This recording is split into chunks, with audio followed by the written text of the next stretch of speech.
大家好，哇，生榨嘅小麥啤，我而家邊咧好寧靜。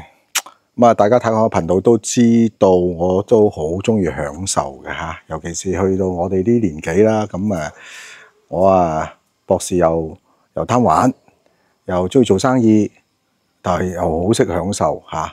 咁啊，即係真係將個人生咧做到多姿多彩。咁而家喺邊咧？但係而家今日咧，我嘅生活就比較安靜嘅，即係我有動嗰一面，都有靜嗰一面吓。咁其實而家大家睇，而家大概夜晚10點零鐘啦。OK 吓。咁呢個地方咧，大家有冇啲記憶啊？呢度就係春木園嚇，一個度假區，OK，一個網紅度假區。咁而家因為夜啦，咁咧所以就人就比較少啲。咁呢個度假區咧，而家去到10點零啦。咁呢個佢叫酒吧餐廳咧，就收咧夜晚12點嘅。咁而家喺我前邊咧就一個湖嚟嘅，個湖啲水係水塘流落嚟嘅。OK 嚇，咁如果大家睇頭嗰之前有幾集啦，阿 Jason 阿華而家成班就喺宿舍喺度玩緊啤牌，睇緊電視。唱緊 K 好開心，佢哋成班。咁我做老闆嘅啫，有時老闆喺度咧，有時就玩得冇咁順噶嘛嚇。咁我都好多次嚟呢度咧，我都夜晚都要靜靜地就一個人落嚟飲翻杯嘢嚇。我成日講嘆世界嚇。咁啱啱間餐廳冇乜人，咁我話不如就喺度嚇同大家傾下偈啦。OK 嚇。咁咧就呢個首先講春木園嘅地方係河源嚟㗎嚇，一個好天然生態、好舒服嘅地方。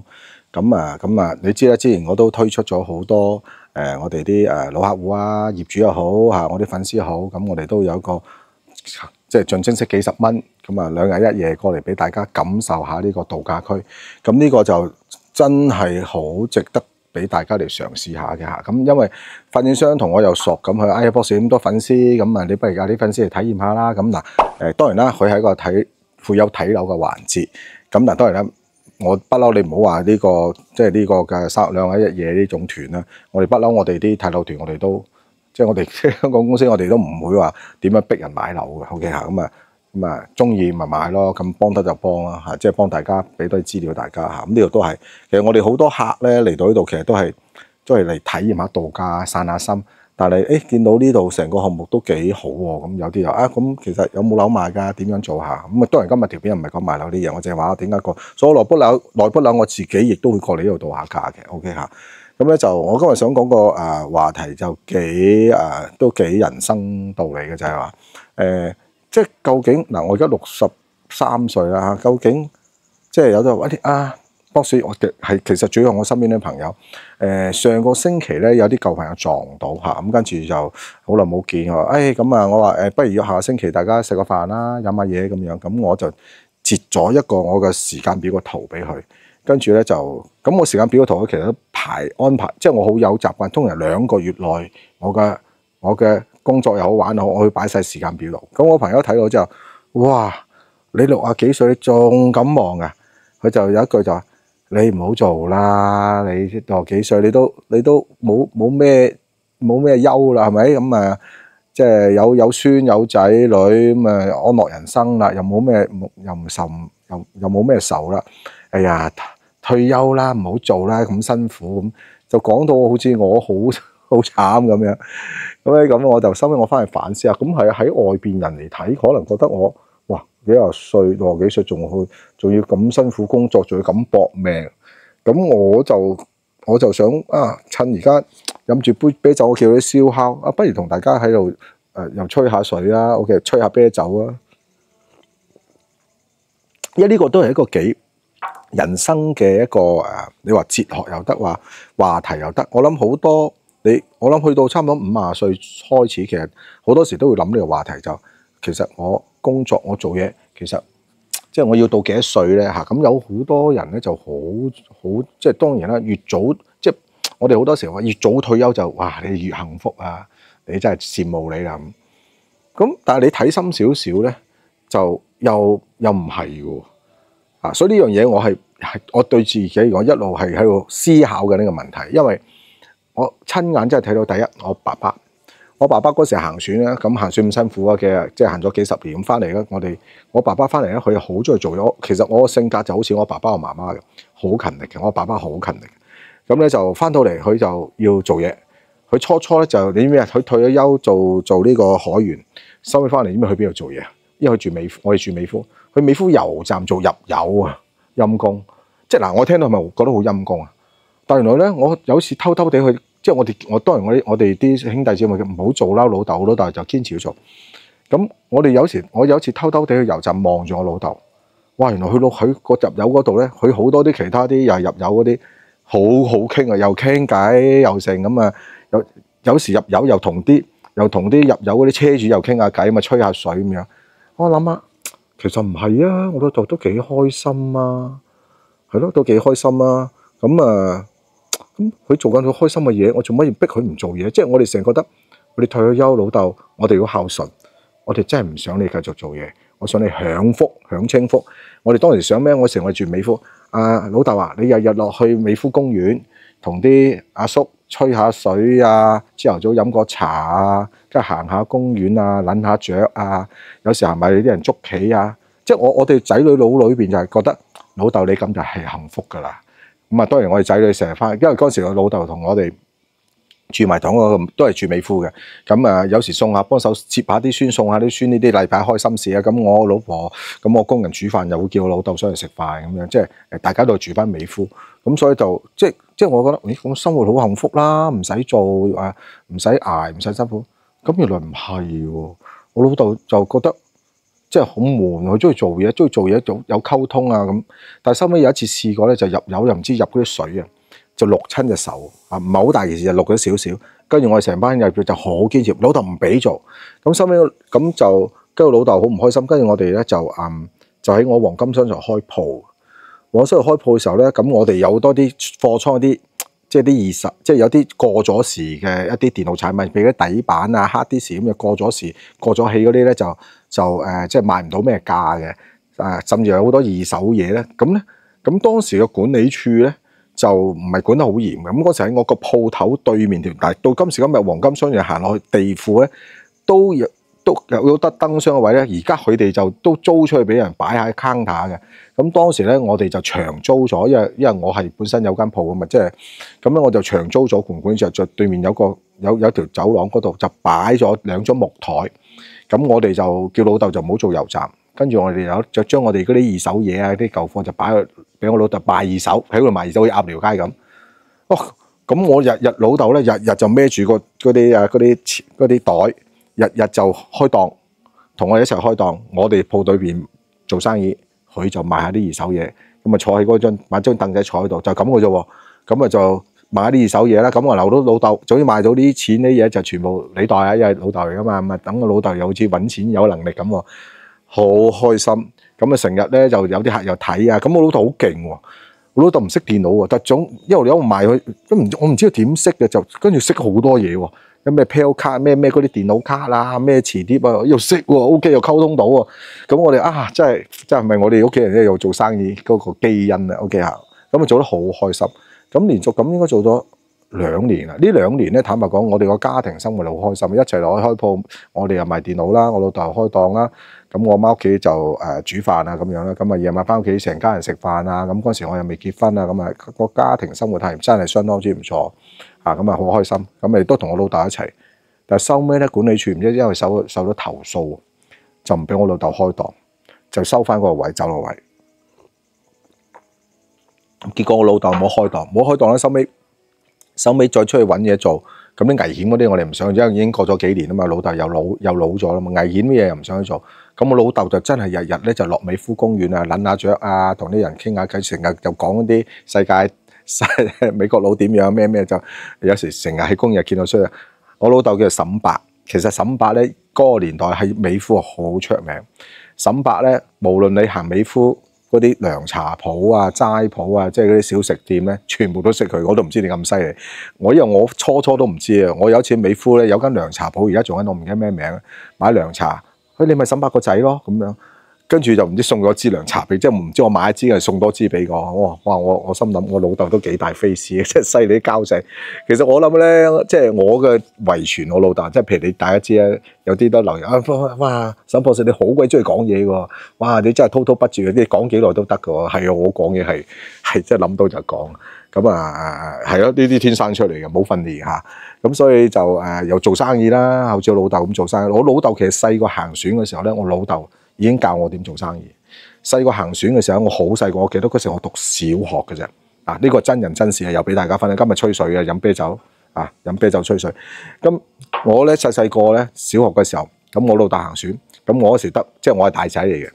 咁咧，我老豆咧就喺船上面，就唔知有派，即係每一個船員咧都會派一啲藥水鹼。嗱，嗰時喺香港藥水鹼係好矜貴、好特別嘅，因為冇藥水鹼，只有香鹼冇藥水鹼呢樣嘢嘅。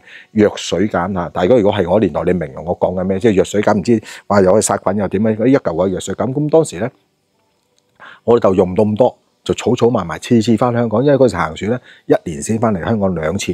咁即係佢每次將6個月嘅藥水鹼儲起晒。有藥水鹼啦，有汽水啊！哇，嗰時一罐嘅汽水又唔知點分派，同埋嗰時唔知去啲咩國家咧，就真係買到汽水，唔知係美國啦。哇！咁佢就攞啲汽水翻嚟，罐裝噗一聲喎。嗰時香港淨係得玻璃樽汽水，又攞咗好多翻嚟儲埋埋喎。咁啊，又去泰國咧買啲鐵樹，買啲富貴竹。嗱，我講得咁順口就係因為根本全部都係當時發生過嘅事。咁好聰明，我都同我媽將啲鐵樹咧咁大碌咧。一拳切開幾件，跟住浸水又標牙，跟住一嚿嚿。我依家最後話俾大家聽，我會做啲咩？富貴竹又係喎，咁長啊嘛，剪咗佢一支又分幾支，浸水出根出牙，全部呢啲嘢咧，收尾咧就攞落去牛頭角街市。我仲記得嗰條牛頭角街市係斜斜地路嘅，咁喺嗰度咧，我阿媽擔張凳仔坐後邊，我擺張報紙喺前邊。小學。我就喺嗰度賣藥水鹼、賣可樂、賣鐵樹、賣富貴竹，仲有啲零零散散嗰啲嘢㗎。OK 嚇，咁咧就喺嗰度賣，就做生意。哇！我係我人生開始第一次嘗試做生意。咁我媽坐後邊睇住我嘅小朋友係咪？真係就係咁樣啊！我沈博士個人個開始就係咁樣嚇。點解收尾我做生意咧？咁咪已經開始咗孕育咗一樣嘢。咁嗰時我最記得嗰啲太太阿叔啊，佢摸住我，因為我細粒啊，細小學又好唔知幾多歲咁啫，就摸摸個頭。哎呀，小朋友喺度賣，真係好得意啊嘛嗰陣時啊，咁啊幫襯我。咁所以原來發覺啲小朋友出去賣嘢係好吸引嘅。OK，嗰個幫襯我，咁啊真係做到生意，咁啊賣晒啲嘢喎。咁我媽好開心啊。嗰時屋企好窮嘅啊，因為我在行船就支撐我成家人，同埋嗰陣時我哋我媽好叻啊，點樣窮都好啦，我媽點去買樓。咁嗰時咧個個要供樓，咁所以咧我哋就攞啲嘢翻嚟賣啦。次次我老豆，所以我老豆翻嚟咧嗰個麻包袋係人咁大，我老豆好大隻，好 strong 嘅，哇孭住個麻包袋咁樣好大袋，搬好多嘢翻屋企。咁我媽又好勤力，我媽嗰時夜晚嗱，你話而家啲年青人點？我哋嗰陣時夜晚食完飯，節目嚟啦，開住部嗱嗰陣時好巴閉喎。因為我哋儲到錢，我就買咗部寶樹牌嘅黑白電視機。咁隔離左右都冇電視嘅，直踎晒喺我哋嘅鐵閘啊門口啊，就一齊睇電視嘅靚仔。咁但係我哋唔係坐喺度睇電視嘅喎，你會而家咁舒服。下邊擺晒咩咧？我哋有包陳皮妹、油公仔、黐冰乓，係咪黐公仔？嗰時好多嗰啲咩紅番嗰啲咪公仔嘅咧，油公仔、黐公仔啊、穿膠珠啊、搣膠花啦，總係最興嘅搣膠花、整膠花。全部啊，一袋全部擺晒屋企。哇！嗰時候好少錢，整一大袋唔知得幾毫子嘅咋。咁咧就係啦，嗰時邊有而家咁啊？全部夜晚小朋友，我哋全部都小學嚟嘅啫，幾兄弟姊妹，即係我做大佬，全部就食完飯就做啲嘢，好開心嘅喎。一路整睇電視傾偈咁，好 warm 嘅。星期六星期日仲有，星期六星期日又點咧？我做老細啦，我就帶住啲細佬妹。我住康寧道、觀塘康寧道華僑大廈嘛，金橋大廈，而家仲喺度嘅金橋大廈。咁咧就哇犀利啦！我嘅點犀利，我咧就全大廈星期六星期日夜晚就掃咩咧？所有啲紙盒、雜誌、報紙執晒啲紙翻嚟，同埋嗰啲鐵罐啊鐵，全部就紮住佢擺喺後走廊，跟住星期日就拖去賣鐵、賣爛銅爛鐵、賣紙皮，喺觀塘街市嘅，最記得喺觀塘街市嘅，咁就賣咗幾毫子啊，1蚊咧，哇！呢啲邊度有零用錢嘅嗰陣時？冇零用錢嘅，全部就靠呢啲就係零用錢啦。跟住攞啲零用錢就買嗰啲潛紙仔啊，買啲水槍仔啊，買啲啪啪紙啊，買啲波子啊。哇！嗰時好巴閉啊，買嚿香口嗰啲一粒嗰香口膠啊、香口珠啊，好開心啊，好滿足嘅。其實我嗰時個童年係好開心，係好開心嘅。咁咧就去到係啦，去到中學啦，咁啊到咗中學咧就每逢暑假就係由中一開始係一定做暑期工嘅，每一年都有2-3個月做暑期工，咁啊暑期工又可以揾到暑期工。嗰時我做暑期工啊，有得加班係好開心嘅，邊會話準時日收工啊？加班雙工2倍人工喎，加班有加班幾位開心嗰陣時嚇。咁所以人生就係咁樣。好啦，咁啊講到好遠啊，講翻轉頭就收尾我老豆結局嚟啦。我老豆收尾1年啫，冇做嘢，好似唔夠1年就中風嚇。咁啊中風啦，入醫院啊，咁啊老豆好唔開心，因為中風隻左手行唔到，開始話哎呀隻手冇啦，隻手勢好唔開心。老豆唯一見到啲孫就開心啊，成日我盡量安排啲孫見佢啦。咁啊中咗風入咗醫院，跟住出咗嚟，好似1年到又再次中風。咁啊今次真唔掂啦，因為咧佢冇嘢做嘅時候，第一佢冇活動，你明唔明？即係冇師，即係你吹水係唔使腦噶嘛，係咪先？咁啊佢收尾又冇打麻雀喎，咁所以咧睇到。係咯，咁冇嘢做真唔得嘅，咁同埋就冇乜活動咯嚇，咁就開始同埋最重要係明顯睇到老豆悶咧，就食嘢就係最主要節目，朝頭早飲茶啦，食嘢啊，夜晚啊點嘅宵夜佢都食埋，我唔知係因為悶定咩嘢，咁啊睇我老豆咧，我老豆知唔知收尾入醫院中風200磅。我啲護士嗰陣時啲護士啊好唔中意我老豆，因為咧哇200磅點抬佢啊，好肥。咁我哋唔俾我嗰陣時佢退休嗰時，即係冇嘢做嘅時候，我哋唔俾，因為醫生已經叫話唔好俾再咁食啊。夜晚偷食啊，偷食有一次俾我夜晚捉到我老豆偷食咧，我老豆喊，佢話我打仗嗰時窮，因為我老豆嗰個年代係打仗，我老豆偷渡落嚟㗎，喺寧波上海偷渡火車游水。佢就話幾十人落嚟，收尾死剩唔知10個8個嘅啫，咁咧就好慘嗰陣時。我老豆嗰年代係好慘，即係我哋啲真係太幸福啦，即係冇打仗呢一個嘅經歷。咁我老豆落咗嚟，咁佢話嗰陣時我又冇得食，又窮到餓到冇得食啊！食番薯，佢而家到我老啊，又唔俾我食。哇！佢咁講，我做仔女幾心痛啊！老豆咁講，你明唔明啊？咁你俾佢食定唔俾佢食啊？我而家真係回憶翻嗰陣時，咁但係最後尾真係冇辦法啦，因為即係照顧老人家，我哋老豆係第一次㗎嘛，我哋冇經驗，咁結果我老豆就第2次中風，咁第2次中風搞唔掂啊，就收尾插喉又成，收尾就走咗啦咁所以咧所以我喺我一路以嚟都話，喂，我覺得其實年紀大，無論退休又好養又好，其實我真係覺得唔可以唔做嘢咯。OK， 即係。我唔知點樣界定退休定養老，即係我覺得係要有啲嘢做下嘅。去到我媽咧就驚啦，我媽叫我老豆咁走咗啦，我媽就真係你有時叫佢食多啲嘢，佢都唔食，唔俾佢執入個喉啦。OK 嚇，即係驚死啦已經。OK 嚇，咁啊當然啦，自從我老豆嘅經驗之後咧，我媽咧就經驗好啦。咁我媽知唔知點啊？我媽收尾咧就我嗰時搞旺角電腦中心，我咧就其中同我波叔啊，鄧成波叔嗰陣時，咁我幫佢搞掂。嗰陣時我哋我嗰時後生仔，我又冇同我波叔講要收咩策劃費啊，要收咩佣，我真係冇，我冇呢樣種。因為我有可以有機會做地產搞個電腦中心嗰時，好開心嘅年青人。咁我就同阿波叔就一個要求，就俾我揀4間鋪，如果4間鋪嘅租金俾平啲我。咁我其中有2間就有2-3間就我弟弟佢哋開鋪啦，留翻1間咧，其實而家都仲喺度嘅，上1樓串遊第2間鋪。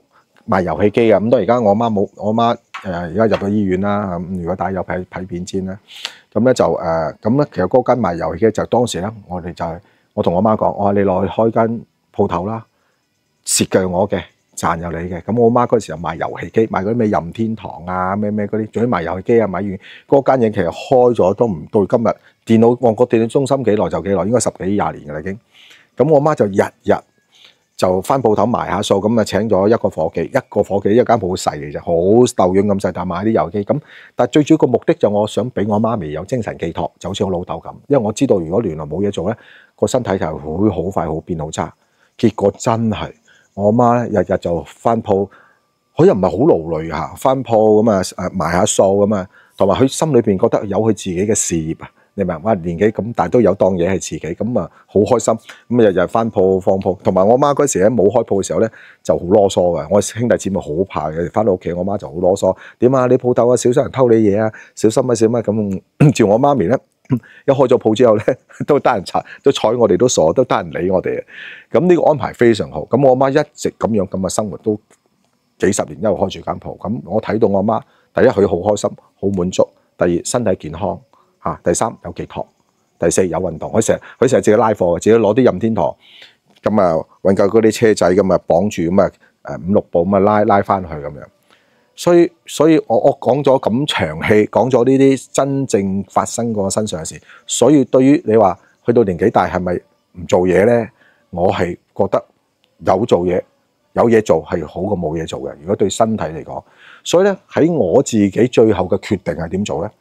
我係調整，即係我開始去到50歲開始咧。即係咁講，1年12個月。我喺我後生嘅時候，譬如我20零歲嘅時候咧，我1年咧可能我會有1個月嘅時間，因為當然唔係一次過去啦，可能會1個禮拜去日本，1個禮拜可能去泰國咁樣。即係1個月差唔11年裏邊10個月，可能有1個月嘅時間咧，我係會去下。我係覺得我好中意去旅行，因為我覺得去旅行係會學到好多嘢。同埋香港人係中意去旅行嘅，你知嚇，咁啊見識又多啲啦。OK 嚇，咁一路年紀特，譬如我30零歲嘅時候咧，我就可能40零歲，我就會將嗰個去旅，即係唔好叫唔一定去旅行，即係總之自己嘅私人時間、自己私人想玩嘅嘢、想享受嘅嘢，咁都係我旅遊嗱。我最中意係咩咧？我所謂嘅旅遊係滑雪啦、踩單車啦、同屋企人去旅行啦、去行山啦，等等呢啲所有我中意做嘅嘢，我就視為我有一句。就叫旅行啦，好冇 OK 嚇。咁啊，無論我去澳洲探我女又好乜都，呢啲我都視為。咁我係一路將個比例我自由去，即係我叫 work hard play hard。我將 play 嘅時間咧，慢慢將個比例增大。去到今時今日咧，我大概而家係7比3度，即係我1年有即係我有1/3嘅時間咧，我係會做一啲自己喜歡做嘅事。咁我有70%嘅時間咧，係會喺工作上面。不過我覺得而家去到年紀，我覺得其實個比例要調翻高啲，即係話可能我自己嘅時間，可能我覺得應該有1半嘅時間咧，去做翻自己喜歡做嘅嘢，而有另外一半真係仍然可以放翻落去。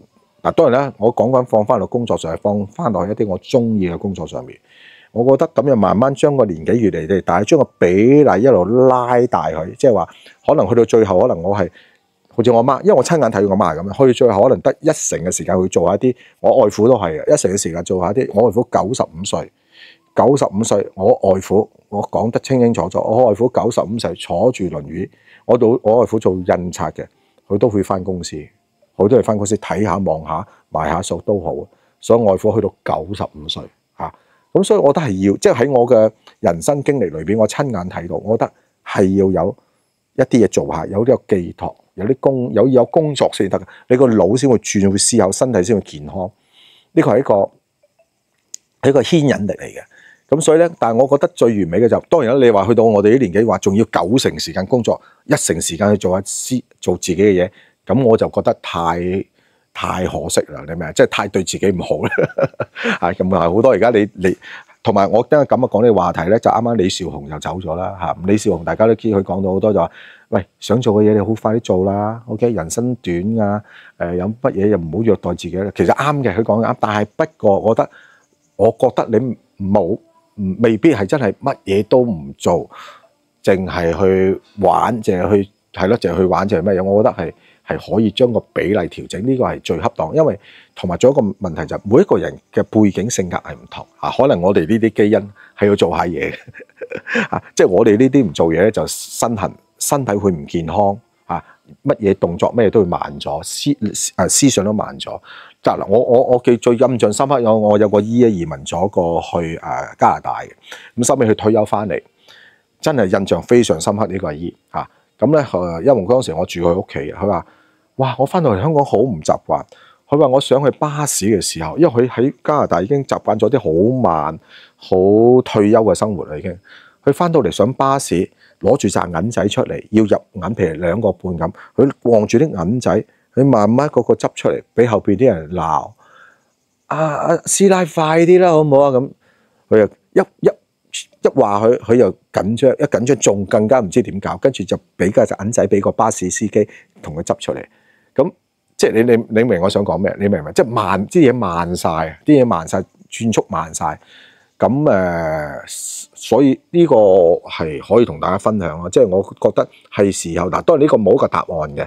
但係今日呢個 topic 就話，其實我哋去到呢年紀嗱，因為最近你都知啦，我搞好多養老團啦，搞好多退休有好多啲生活啊、睇樓啊咁樣嚇。好似今次嚟到呢度都係一個呢個出門都係一個非常非常好嘅退休啊、養老啊去 relax 啊，去享呢個係享受嘅地方嚟嘅，OK， 就唔係你做嘢嘅地方嚟嘅。即係好似我而家咁坐喺度，即係真係好舒服。即係而家係我咪就係享受緊我想做嘅嘢咯。好寧靜，好舒服嚇。飲杯啤酒，食下燒烤，咁人生幾何咧嚇？咁當然呢個係一個靜靜地，我老婆唔喺度，仔女唔喺度，一個靜靜地自己享受下男人的世界、男人的浪漫，幾咁舒服，幾咁好咧？你話喺我身上花得比較多時間喺邊方面咧？我就真係可以坦白同大家講，拍片都嘥我幾多時間。我日日都有片出，知唔知？同埋我其實仲好多片係累積咗去青島啊，好多我就話大運會去廣州上一網，其實我仲有好多片排晒到，仲有20-30條片，其實我仲未排到出嚟嘅。咁我好中意拍片，我好中意拍片，而且你知我沈永年，我個範圍又大喎，咁好多內容都拍到。咁大佬嗱。啱啱我下一集我去講有好多觀眾而家連華僑都留言俾我話好中意睇我啲片，咁我就好開心好興奮啦！即係好多同道中人講嘢啱聽啱睇，咁呢樣嘢係令到我即係唔想去停止，你明唔明啊？即係我唔想停拍片啊，我唔想停我去頻道。我覺得我人生當中能夠誤打誤撞，俾我能夠有條頻道有咁多志同道合嘅人咁啱傾啱講啱睇。我覺得係我人生嘅一個好大嘅福分或者神嘅安排。咁我覺得同埋我係不斷我係都帶出正能量、正確嘅思維、正能量、樂觀人生。我一度都係帶正面嘅嘢。我覺得呢樣嘢對社會、對觀眾、對好多人，我覺得呢係我嘅社會責任。同埋我咁樣做，我好心好涼、好舒服，因為我覺得我係做緊一啲啱嘅事嚟嘅。咁呢樣嘢係令我好有開心，好有開心。亦都坦白講，心裏邊梗係我覺得都有成功感嘅。OK 嚇，咁所以我停唔到落嚟，我唔願意放棄我嘅頻道。